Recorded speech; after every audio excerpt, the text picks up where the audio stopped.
to the bronsted-lowry definition because it has a hydrogen to give away. When acetic acid is dissolved in water, it dissociates to form acetate and a free hydrogen atom. It is this hydrogen atom that causes the water solution to be acidic. Let's observe what happens when this hydrogen atom is added to a base.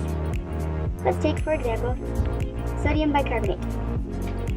When sodium bicarbonate is dissolved in a solution of water, sodium leaves the bicarbonate. This allows the negatively charged bicarbonate to combine with the positively charged hydrogen. This causes the formation of carbonic acid. You have just observed an acid-base reaction. So let's try it in the lab.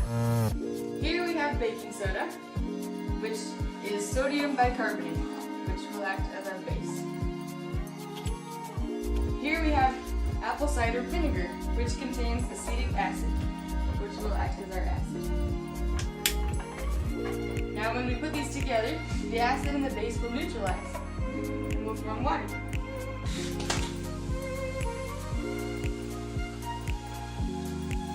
And sometimes it's very powerful.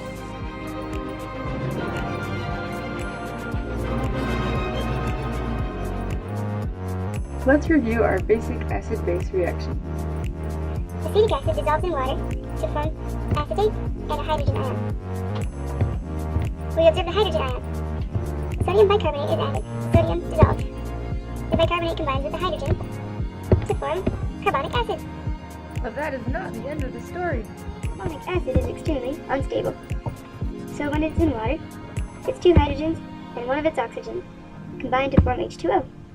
The remaining carbon and two oxygens combine to form CO2. The products then are water and carbon dioxide.